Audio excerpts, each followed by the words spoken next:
Welcome to Goyla IAS classes. तो हरियाणा के अंदर जो सीईटी है, इस सीईटी 2026 को अगर आप करना चाहते हैं इस एग्जाम को क्लियर, तो इस एग्जाम को क्लियर करने के लिए गोयला आईएएस क्लासेस आपकी हेल्प करेगा। डेली 5 क्वेश्चंस आपको करवाकर, और इसमें जो सबसे पहला टॉपिक हमने उठाया है वो टॉपिक है आपका हिस्ट्री का।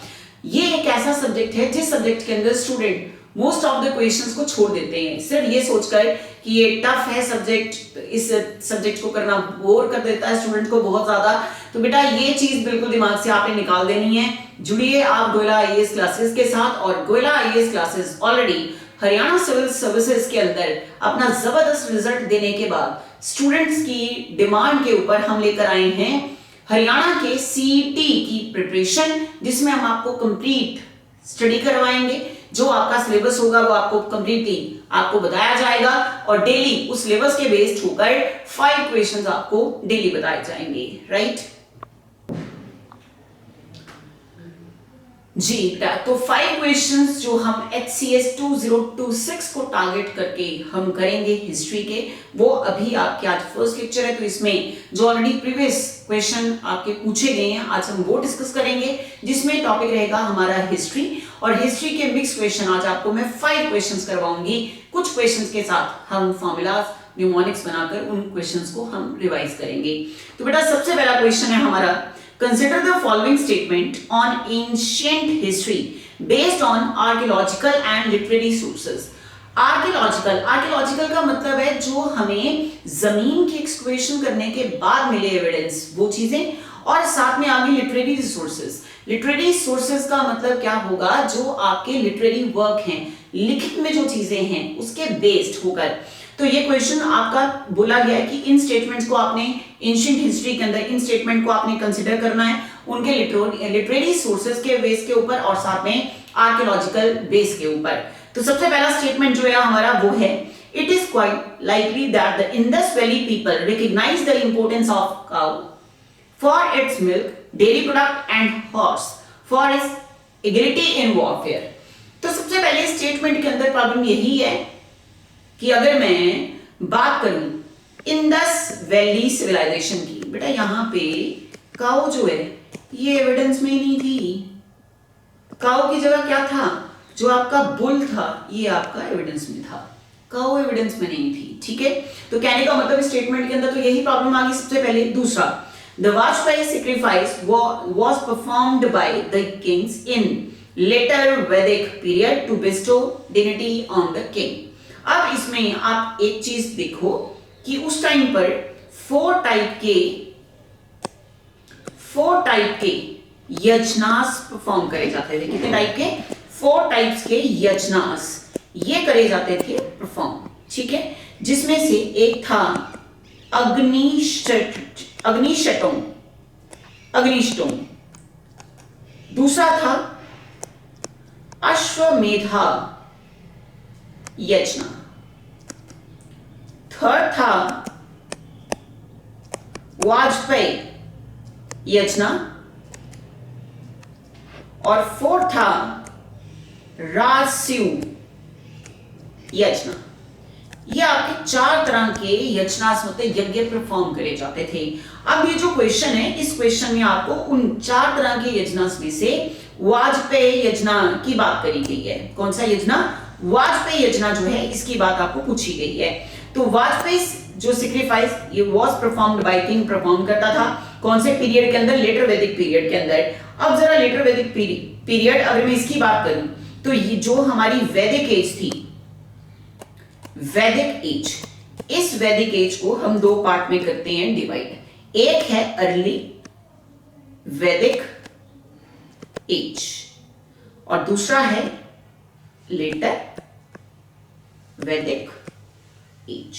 एक हो गया अर्ली वैदिक एज और एक हो गया लेटर वैदिक एज। तो इसमें क्या बोला गया है स्टेटमेंट नंबर 2 के अंदर कि जो लेटर वैदिक एज थी उसके अंदर किंग परफॉर्म करते थे इस यज्ञ को या इस सैक्रिफाइस को to bestow dignity on the king. अब इसमें पूछा गया कि इसमें से स्टेटमेंट कौन सी करेक्ट है आपका, तो स्टेटमेंट कौन सी करेक्ट है? ओनली 1, 2 ओनली, बोथ 1 and 2, या फिर ना ही स्टेटमेंट नंबर 1 और स्टेटमेंट नंबर 2। तो अब जरा इसकी डिटेल में चलते हैं। कहते जो स्टेटमेंट नंबर 2 है वाजपेयी सेक्रीफाइस, इसके बारे में जरा बात कर लें। Sacrifice was performed by the king in later Vedic period to bestow dignity on the king. Vajapeya जो है वो एक लेटर वैदिक रॉयल सेक्रीफाइस था, बिल्कुल लेटर वैदिक एज के अंदर रॉयल फैमिली इसको परफॉर्म करती थी। It is closely tied to enhancing the king's prestige and supremacy. King की प्रेस्टीज और सुप्रीमेसी को ये मेंटेन करता था, जिसमें सिंबॉलिक एलिमेंट था like a chariot racing indicating dominance. मतलब एक रथ की जो करी जाएगी, चैरिट रेस करा जाएगा, मतलब रथ को चलाना, उसकी मतलब जिसके आगे हॉर्स होंगे, हॉर्स राइड करेंगे, जो कि इंडिकेट करता था किंग की डोमिनेंस को। लेटर वैदिक एज के अंदर ऐसे ग्रांड यजनास हेल्प करते थे project the king as richly exalted with a sacral near divine aura. तो बेटा इसमें स्टेटमेंट जो है वो सेकंड स्टेटमेंट भी आपकी इनकरेक्ट है, तो फर्स्ट जो स्टेटमेंट है वो भी हमारी इनकरेक्ट है और जो सेकंड स्टेटमेंट है हमारी वो भी इनकरेक्ट है। तो ना स्टेटमेंट नंबर 1 ना स्टेटमेंट नंबर 2 दोनों की दोनों स्टेटमेंट क्या हैं? इनकरेक्ट स्टेटमेंट हैं। नेक्स्ट आ गया हमारा question number 2, match the following text with their authors. सबसे पहला आ गया बुद्ध चरिता। सबसे पहला बुद्ध चरिता आपको पूछा गया कौन सी टेक्स्ट बुक किसकी लिखी हुई है? सूत्र अलंकारा, मिलिंदा पान्हू, माध्यमिक कलिका। तो अगर अब इस क्वेश्चन की एक्सप्लेनेशन के ऊपर हम चले तो इस क्वेश्चन में सबसे पहले है बुद्ध चरिता की। अगर मैं बात करूं बुद्ध चरिता जो कि एक पोएम है, किस लैंग्वेज में? संस्कृत लैंग्वेज में। नाम से क्लियर हो रहा है बुद्ध चरिता मतलब बुद्धा, और किसकी लिखी हुई है? अश्वघोषा। अश्वघोषा दिमाग में आप कैसे रख सकते हैं कि कौन सी बुक के राइटर कौन हैं? देखो क्या लिखा हुआ, बुद्धा। बुद्धा मतलब बुद्धि, बुद्धि बड़ी तेज होती है अश्व की। अश्व मतलब घोड़ा, तो याद रखेंगे अश्व से अश्वघोषा, जो कि कोर्ट पॉइंट थे किसके? कुशाणा किंग कनिष्का के। कौन? अश्वघोषा, कुशाणा रूलर। कुशाणा रूलर, अब ये जो कुशाणा रूलर हैं जिनका नाम हुआ के से कुशाणा, के से कनिष्का। कुशाणा जो थी इंडिया पे रूल करने वाली फर्स्ट चाइनीज डायनेस्टी हुई, उसी डायनेस्टी को बिलोंग करते थे कौन? कनिष्का, जो कि रूलर कनिष्का हैं। उनके कोर्ट में एक पोइट था जिसका नाम था अश्वघोषा, जिन्होंने एक लिटरेरी वर्क दिया जिसका नाम था बुद्ध चरिता। आई थिंक क्लियर है। नेक्स्ट आ जाओ सूत्र अलंकार, जिसे हम बोलते थे महायाना सूत्र अलंकार कलिका, जो कि Mahayana Buddhist philosophical text book थी। दो सेक्ट हुए, एक हीनायाना, महायाना और वज्रयाना बुद्धिज्म रिलीजन के अंदर। तो अब जो सूत्र अलंकारा है ये दिया गया है, इसे एट्रीब्यूट करा गया है किसे? असंगा को। किसे एट्रीब्यूट करा गया है? असंगा को। किसकी बात कर रहे हैं? सूत्र अलंकारा। नेक्स्ट आ जाओ मिलिंदा पान्हू। मिलिंदा पान्हू, पी से पान्हू, पी से पाली बुद्धिस्ट टेक्स्ट बुक है मिलिंदा पान्हू, जिसमें एक इंडो ग्रीक रूलर था मिनेंडर, और जो ये मिनेंडर था इस मिनेंडर के अपने एक गुरु थे जिनका नाम था नागासेना। तो नागासेना और उनके शिष्य कौन? मिनेंडर, उनके बीच में जो भी बात हुई, फिलोसॉफिकल क्वेश्चंस हुए, उनके ऊपर एक बुक को फ्रेम करा गया जिस बुक को नाम मिलिंदा पान्हू दिया गया। नेक्स्ट आ जाओ माध्यमिक कलिका। क्या नेम है? माध्यमिक कलिका। तो माध्यमिक कलिका जो है वो आपका महायाना बुद्धिज्म रिलीजन से रिलेटेड है और इसे लिखने वाले का नाम है नागार्जुना। तो इस बेस को अगर हम देखें तो इसके अकॉर्डिंग हमारा जो आंसर है वो बन रहा है 2413। 2413 ये हमारा आंसर बन रहा है, राइट? अच्छा, अब एक बार हम एक आउटलुक देख लेते हैं बुक्स की। ये है अश्वघोषा की बुद्ध चरिता, ये है महायान सूत्र अलंकारा, और ये है आपकी डिबेट ऑफ किंग मिलिंदा। तो मिलिंदा की किसके साथ? गुरु नागासेना के साथ। नेक्स्ट क्वेश्चन आ जाओ, डिक्लाइन ऑफ नंदा डायनेस्टी। अब ये जो नंदा डायनेस्टी की यहाँ पे बात हो रही है, हमारी हिस्ट्री के अंदर, एंशिएंट हिस्ट्री के अंदर अगर हम महाजनपद की बात करें तो महाजनपद मतलब जिनको आज की डेट में स्टेट कहते हैं, 16 हुए टोटल महाजनपद। उन 16 स्टेट्स के अंदर, उन 16 महाजनपद के अंदर जिन डायनेस्टीज ने रूल करा उसमें से सबसे पहली डायनेस्टी हुई, सबसे पहला वंश हुआ हर्यंका डायनेस्टी। हर्यंका के बाद आई second dynasty Naga dynasty. Naga dynasty के बाद आई थर्ड डायनेस्टी जिसका नाम हुआ नंदा डायनेस्टी। हर्यंका, नागा, नंदा। तो कहते हैं जो नंदा डायनेस्टी का हुआ डिक्लाइन, नंदा डायनेस्टी के बाद कौन सी डायनेस्टी आई? मौर्यन। तो श्योर है कि अगर मौर्यन आई है तो उसी ने गेम खत्म करी होगी, किसकी? नंदा डायनेस्टी की। तो नंदा डायनेस्टी जिसका एंड हुआ चंद्रगुप्त मौर्य और उनके पॉलिटिकल गुरु कौटिल्य के हाथों, has been vividly portrayed in which of the following Sanskrit play. तो ये चीज कहां पे, कौन से संस्कृत प्ले के अंदर मेंशन करी गई है? क्या वो संस्कृत प्ले देवी चंद्रगुप्तम है, या फिर मालविका अग्नि मित्रम है, या फिर मृच कटिकम है, या फिर मुद्रा राक्षस है? अब अगर मैं बात करूं, देखो सबसे इंपॉर्टेंट चीज इसके अंदर एक संस्कृत प्ले, सबसे पहले याद रखना है संस्कृत प्ले, संस्कृत ड्रामा नाम है जिसका मुद्रा राक्षस।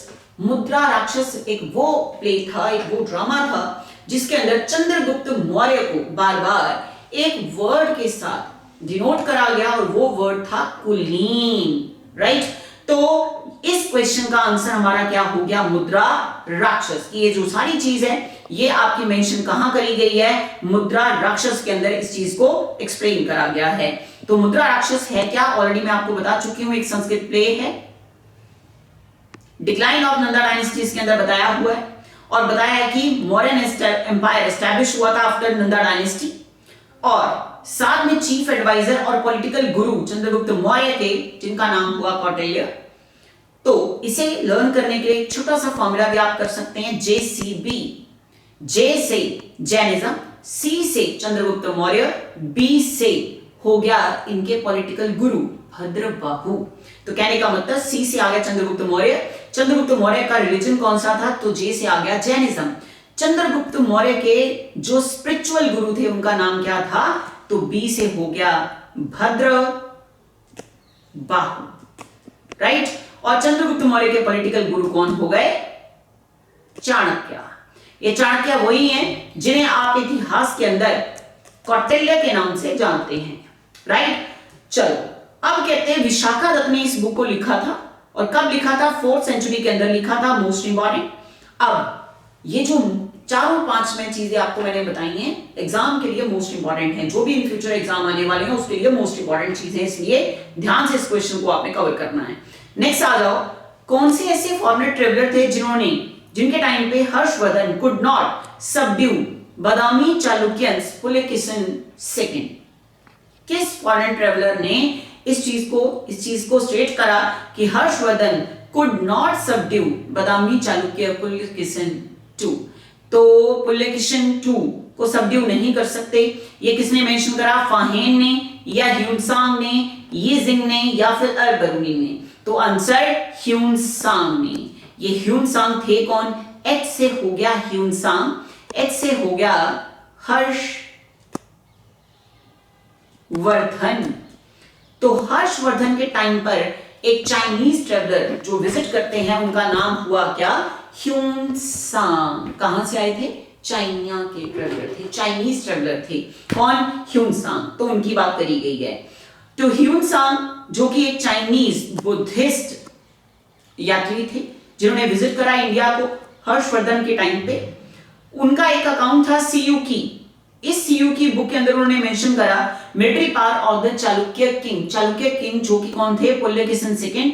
उनकी जो मिलिट्री पावर थी उसको इन्होंने एक्सप्लेन करा और साथ में कंफर्म करा कि Harsha attempt to conquer the Deccan was repulsed by Pulakeshin army on the bank of Narmada river. तो कहने का मतलब कि हर्ष ने अटेम्प्ट तो करा था डेक्कन को कॉन्कर करने के लिए, लेकिन रिपल्स कर दिया गया उनको पुलकेशिन की आर्मी के थ्रू नर्मदा नदी के किनारे। तो ये जो चीज है ये आपकी मोस्ट इंपॉर्टेंट है। नेक्स्ट क्वेश्चन आ जाओ, कंसिडर करनी है आपको following statement in the context of medieval historians. Razia Sultan का नाम आपने सुना होगा हिस्ट्री के अंदर, जिसके फादर थे कौन? सबसे पहला थे आपके कुतुबुद्दीन ऐबक, के बाद आराम शाह, उसके बाद इल्तुतमिश रूलर बने। तो शम्सुद्दीन इल्तुतमिश जो थे वो फादर थे किसके? रजिया सुल्तान के। Razia was endowed with all qualities befitting a king, but she was not born of the right sex, was written by Ziauddin बरानी। बिल्कुल गलत स्टेटमेंट हो गई। स्टेटमेंट तो ठीक है, लेकिन ये जियाउद्दीन बरानी ने नहीं दी है। किसने दी है आगे जाके देखेंगे हम। The king was, second statement क्या है? The king was freed from his people and they from their king, was written by Badauni to describe the death of Balban। Balban जो था वो इस डायनेस्टी का, ये डायनेस्टी थी कौन सी? जिस डायनेस्टी से रजिया इल्तुतमिश बलबन बिलोंग कर रहे थे, ये थी बेटा स्लेव डायनेस्टी।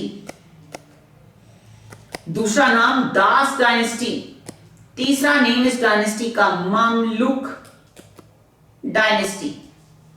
इसी डायनेस्टी को नाम दिया गया इल्बरी डायनेस्टी। तो king was freed from his people and they from their king was written by Badayuni to describe the death of Balban. तो स्टेटमेंट कौन सी इनमें से सही है? स्टेटमेंट नंबर 1, 2, दोनों 1 और 2, या फिर ना ही 1 ना ही 2। तो हम देखते हैं जरा इसके एक्सप्लेनेशन को। स्टेटमेंट 1 जो है वो भी इनकरेक्ट है, क्योंकि Razia was endowed with all qualities befitting a king, but she was not born of the right sex। ये मिनहाज उल शिराज ने दी थी स्टेटमेंट अपने काम के अंदर, जिस बुक का नाम था तबाकत ए नसीरी, नॉट बाय जियाउद्दीन बरानी। तो स्टेटमेंट नंबर 1 पे गलत हो गई। तो कहने का मतलब रजिया की करी गई बात और रजिया की बात करी गई, बड़ी मिनिमम सी बात करी गई, बड़ी मिनिमम सी बात करी गई थी तब। रजिया की बात बड़ी मिनिमम सी करी गई थी तब। इसका मतलब क्या हो गया? रजिया से रिलेटेड जो स्टेटमेंट है वो मिनिमम है। मिनिमम मतलब मिनहाज उल शिराज, और तब करी गई थी, तो तब से हो गया तबाकत नसीरी। ऐसे दिमाग में रखेंगे। स्टेटमेंट नंबर 2 जो है वो भी इनकरेक्ट है। King was freed from his people and they from their king was written by Badayuni or commonly attributed to him but was used to describe the death of Muhammad bin Tughlaq, not Balban। तो मोहम्मद बिन तुगलक की death को describe करा गया। The phrase refers to the widespread suffering and administrative, जो भी problem चल रही थी वहां पे ड्यूरिंग तुगलक रीन के, उसको कर रहा है एक्सप्लेन। तो ना ही इसमें स्टेटमेंट नंबर 1 ना ही इसमें स्टेटमेंट नंबर 2, दोनों की दोनों स्टेटमेंट जो हैं वो हमारी गलत हैं। अब जरा हम बात कर लें इन 5 क्वेश्चंस को कंप्लीट करने के बाद गोयला आईएएस क्लासेस के रिजल्ट के बारे में। तो बेटा ये हमारा रिजल्ट रहा है हरियाणा एचसीएस रिजल्ट के अंदर, और ये लड़की जो हमारी सबसे पहले जो एसडीएम आपको दिख रही हैं हिमांशी स्वामी, ये बच्ची एसडीएम थी, अब आईपीएस बन चुकी हैं। तो ये हमारा जेन्युइन रिजल्ट है, और ये सामने आपको बच्चों का फीडबैक मिल रहा है व्हाट्सएप पे, जो बच्चों ने अपना ग्रेटिट्यूड शो करा है टुवर्ड्स गोयला आईएएस क्लासेस। तो अब आप ये देखें कि जो भी चीज मैं आपको शो कर रही हूं, ये चीजें एक जेन्युइन रिव्यू दिया है स्टूडेंट्स ने अपना, एक जेन्युइन रिव्यू, ठीक है। तो अगर आप इस बैच के साथ जुड़ना चाहते हैं तो गोयला क्लासेस जो हैं ऑलरेडी हरियाणा 2026 के लिए स्टार्ट कर चुकी है अपना प्रीलिम कंप्लीट कोर्स, जिसमें हम आपको प्रीमियम लेक्चर्स प्रोवाइड करेंगे, टेस्ट सीरीज जो है वो प्रोवाइड करेंगे, स्टडी मटेरियल जो है हम आपको वो प्रोवाइड करेंगे 50% ऑफ के साथ 4999 का एट प्रेजेंट इसका रेट है। और इस बैच का नेम है सर्व ज्ञान। और फटाफट से अगर आप इस बैच को ज्वाइन करना चाहते हैं, वेट मत करें कि कब हरियाणा का नोटिफिकेशन आएगा, उसके बाद आप बैच को ज्वाइन करेंगे, उस चीज का वेट मत करें। अपना टाइम वेस्ट ना करते हुए गिवन कॉन्टैक्ट नंबर के ऊपर आप हमें कॉल करें और जुड़े हमारे बैच सर्व ज्ञान के साथ।